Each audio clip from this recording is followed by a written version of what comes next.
My story is different from most because I had to undergo a bone marrow transplant when I was just 6 months old. And now I have pulmonary fibrosis, which is a serious lung disease, and my lung capacity is now only 20%. My name is Aisha Chaudhary, and I'm 17 years old. And today, I'd like to talk about what really matters most to me in life. Now, life can be tough when every single breath you take is a struggle, and the slightest infection causes a serious, life-threatening exacerbation. And the last one for me was in November last year, when I went from being able to walk around freely and go to school to suddenly being bedridden, unable to turn over in bed without getting out of breath. And I must confess that I did wonder if I was going to die. And I would have sleepless nights, just thinking, tossing and turning with this idea that soon I may be gone. And if that's going to happen, what's the point of anything? I think about this for hours and get nowhere. But then it suddenly struck me that I'm not really alone in all of this. Is it not true that not just me, but all of us are going to die one day? Yes, all of us are going to die. I'd like you all to just think about that for a moment. In the next 100 years, all of us sitting in this room today will be gone, just at different times, some sooner than the others. So then, if death is the ultimate truth, what should really matter most in life? The only thing that matters to me is being happy. And happiness is a choice one makes. It's simply an attitude. I can either choose to be happy and try to smile through all of my difficult times, or I can choose to be miserable and get overwhelmed by it all. Now, it's not that by being miserable, I'm going to get any better. So I may as well choose to be happy. And if I have to have pulmonary fibrosis, I choose to have a happy pulmonary fibrosis. Now, I'd like to share with you a few difficult moments in the recent past where I've chosen to be happy. This year, I was quite unwell, and I had to undergo several medical tests. And one such test was a sleep study, done to check if my oxygen levels were okay when I sleep. And this picture was taken right before the study. And you can see that I'm almost trapped in a bunch of wires, some stuck to my face and some to my body, to monitor my heart, my brain, and my breathing. Despite all of this, I'm still smiling because I refuse to let this illness get the better of me. I just won't let it. And I chose to find humor in observing the man who was doing my sleep study. I couldn't help but laugh at the way he would just put up his own feet on my bed and go off to sleep himself, snoring away. And this obviously made it difficult for me to sleep.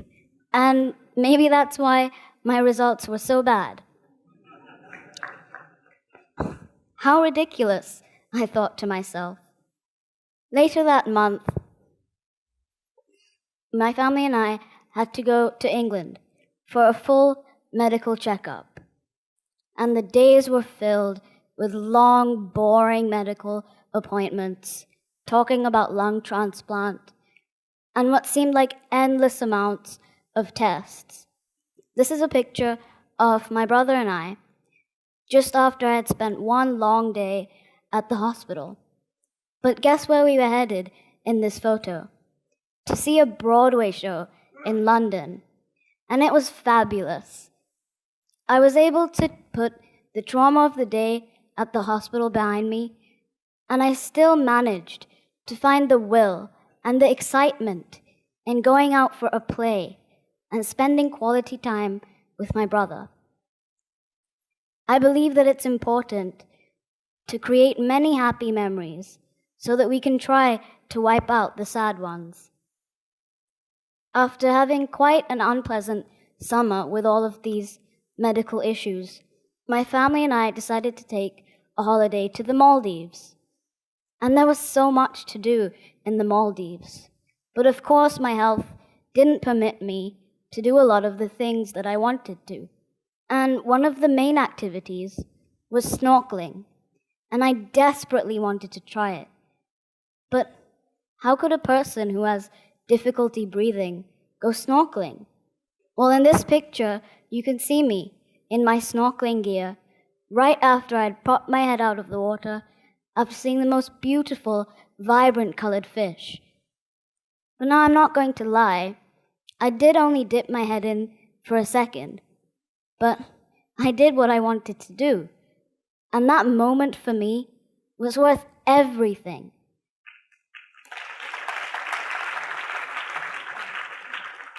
And I felt extreme happiness and was even surprised at myself for doing something that everyone wasn't sure was really possible. So happiness is clearly a choice one can make, no matter what, no matter where. You can find it if you look for it. In fact, Tom Wilson once said, "A smile is happiness that you can find right under your nose." I feel that happiness is also doing what you truly love. And for me, my love is for art, simply because it allows me to express myself in such a beautiful and unique way. As I dip my brush in the vibrant colors of paint and can almost feel the paint being smeared onto the fabric of the canvas, I tend to forget all of my worries and the difficult situation that I'm really in. And art makes me happy because it almost becomes a whole other world where I can escape, at least for a little while. And these days, my most favorite subject to paint is dogs. And now I'd like to introduce you to my own two dogs, Kobe the Labrador and Rolo the Black Pug. You can see who the dominant one is in the relationship. I find it so interesting that even though they can't speak a word, dogs can become the closest thing to your heart, your very best friend and your companion. I love to observe them and try to figure them out, and I can't help but get inspired. Dogs are so similar to humans, yet they carry qualities that we humans struggle to achieve at times. Dogs can find happiness in the smallest of things. Dogs are delighted with a walk, ecstatic with a small treat, and in heaven when you tickle their belly. Now I'd like to share with you a few paintings I've done recently that were inspired by these two guys. The first one is of Kobe, and it's capturing a snapshot of my everyday life, just lying on my bed and watching movies, just as I love to do. The next one, it's inspired by my gorgeous pug, Rolo, and the legendary rock band Guns N' Roses. Now, all of this doesn't mean that life is always one big song and dance. It really isn't. Of course, there are days when I feel extremely down, where I feel like simply curling up into a ball and just giving up. But then the realization that things could always be much, much worse always pushes me to get back up on my feet and put a smile on my face. I could have easily been born into a family that wasn't as loving and caring as my own. So I thank God for the family that I have. And I know for a fact that there are children out there who are much less fortunate than I am. And although I have this disease, I'm still grateful that I can walk around and do what I love to do.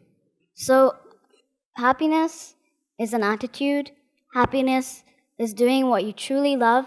And I feel that happiness can only come from acceptance. I accept who I am. I accept where I'm at.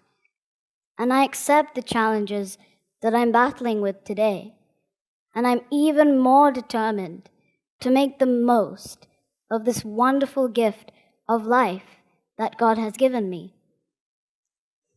As Anderson once said, enjoy life. There's plenty of time to be dead. So I really hope that all of you enjoy your lives with as much happiness as you can possibly find. Thank you for listening.